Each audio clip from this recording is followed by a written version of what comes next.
Hello, fellow peasants.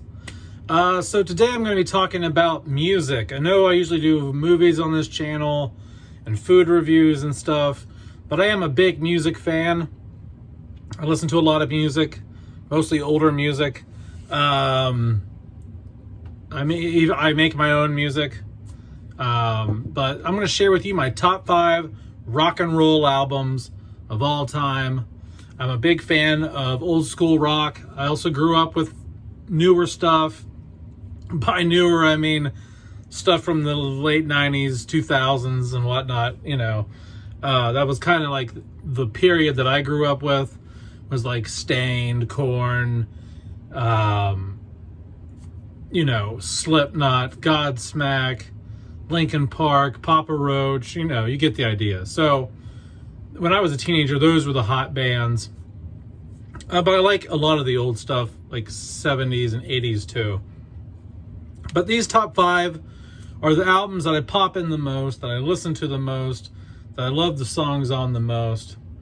And let's get right into it. So number 5 is Eve 6 Horoscope. This is their second album, and I think it's by far better than the first album. This second album is great. It's just very high energy. You got the first single, which is called The Promise or Promise, and it's a great single. You've got Sunset Strip Bitch, which is a great song. You've got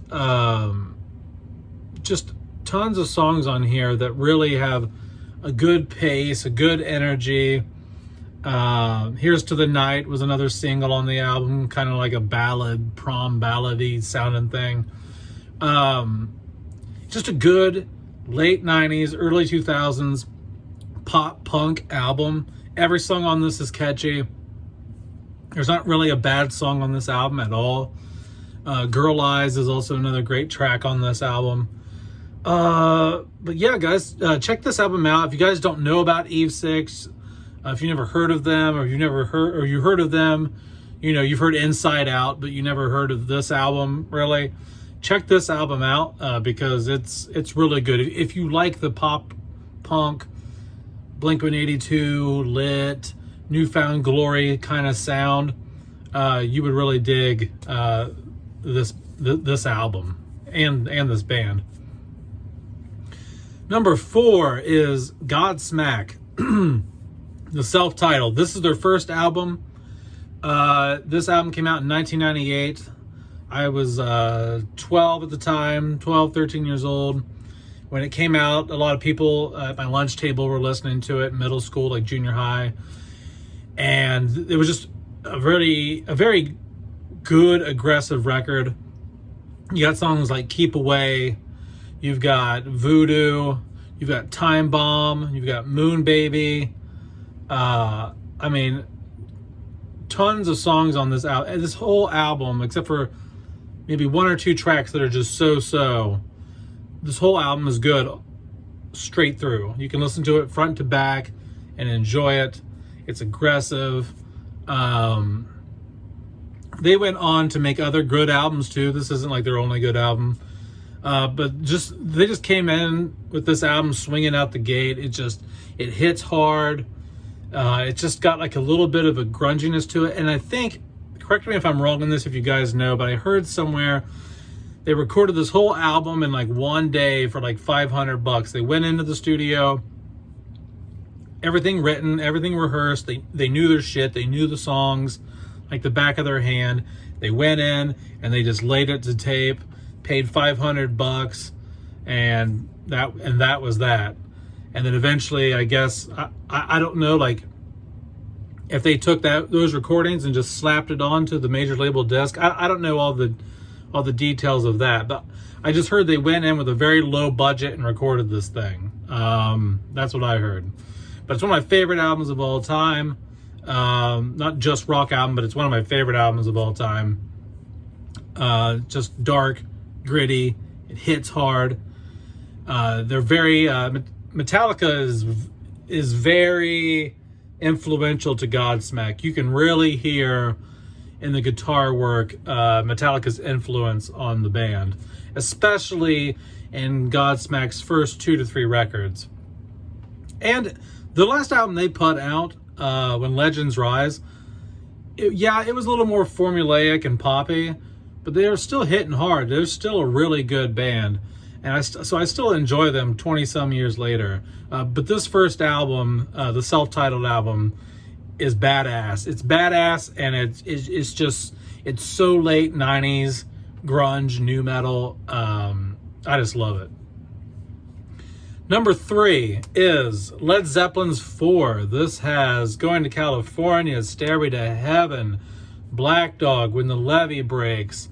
I mean, you've got a lot of hits on this album. You got Stairway to Heaven on this record. Stairway to Heaven, in my opinion, is the best song ever written. It's my favorite song of all time.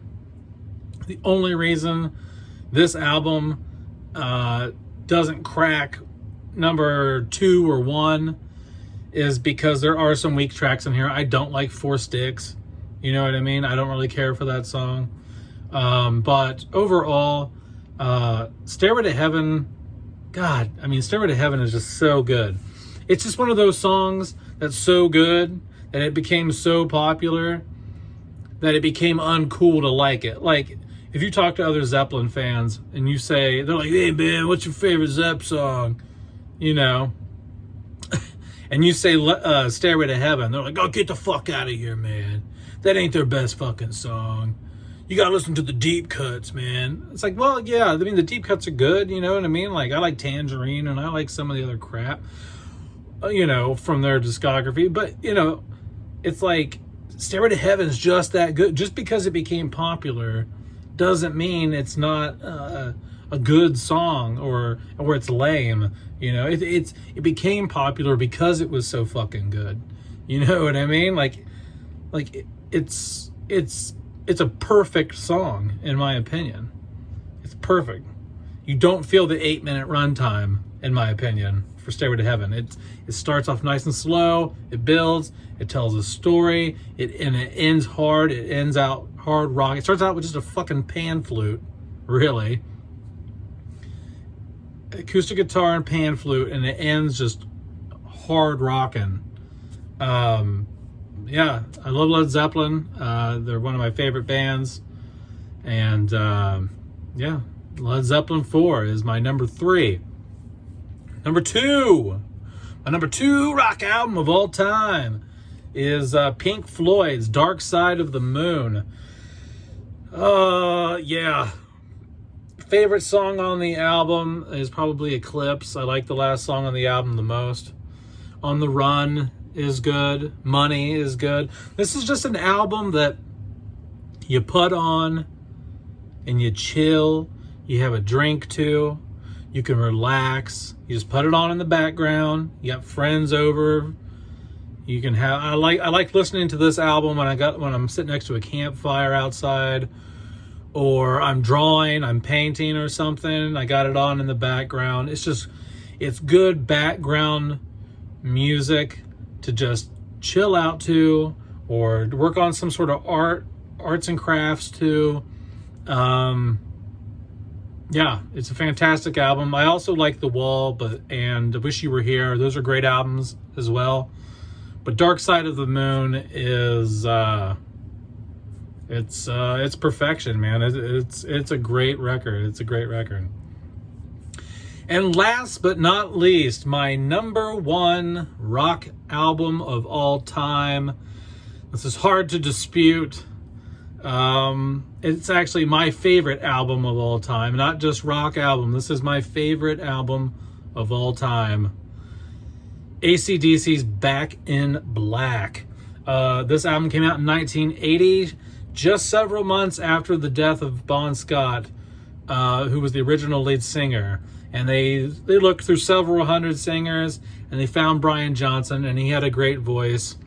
And a lot of Back in Black was written and ready to go by the time they found Brian Johnson. This album wasn't done from scrap. You know what I mean? And so a lot of this album was ready to go. But my God, you got Shook Me All Night Long. You got Hell's Bells. You have Giving the Dog a Bone. You have Shoot to Thrill. You have the song Back in Black. Have a Drink on Me. I mean, Rock and Roll Ain't Noise Pollution. Every song on this album kicks fucking ass. It hits hard. It kicks ass. It's good to drive to. It's good to have a campfire to. It's good to dance to. AC/DC's Back in Black is the perfect rock album. I don't know how they did it. Their leads, it's almost impossible for your lead singer to die. I mean, Bon Scott was already a legend as it was. I mean, they already had Highway to Hell out. They already released several records before this and already had like huge international recognition. And so for them to replace the original singer and then put out their best album with a brand new dude, it's unheard of. I can't think of any other band that's replaced a lead singer and came back and made their best shit with that lead singer. I don't know of any other band that's ever done anything like that. But AC/DC did it. I grew up listening to this album. My dad had this album. He's a big AC/DC fan. He's more of a fan of the Bon Scott era than Brian Johnson. But Back in Black is just kick ass all the way through, all 10 tracks. I just jammed it all last week in the car. Every time I got in the car and drove around somewhere, I still listen to CDs. So I popped the CD in and jammed that baby front to back. I don't skip one freaking song. You don't need to skip a song on this album. It just keeps going, and the lyrics hit hard. They're grungy, they're dirty. Brian Johnson's vocals are great. Angus Young, man, I mean, freaking his guitar playing is just unworldly. And the beautiful thing about AC/DC is it's quick, it's straight to the point. You know what I mean? They don't do a whole lot of they're not like Zeppelin or Pink Floyd or any of these bands that are more articulate and more there's a lot of craftsmanship with the music. It's simple. Like it's it's just like very simple riffs, but they're catchy. They're catchy, simple riffs. The drummer's not that amazing for AC/DC, but he doesn't need to be. It just needs to be just enough. AC/DC does just enough to get you moving, to get you hit the gas pedal a little harder. And yeah, it's a great album. It's a great album, man. So other than that, guys, that's it. That's my top 5 rock albums of all time. Clearly, now that Back in Black is my favorite because I've went on the longest about it. But hey, it's a great record. I don't know who hasn't heard a song off this record. If you haven't listened to AC/DC and you haven't listened to AC/DC's Back in Black album, turn this shit off now. Turn my video off.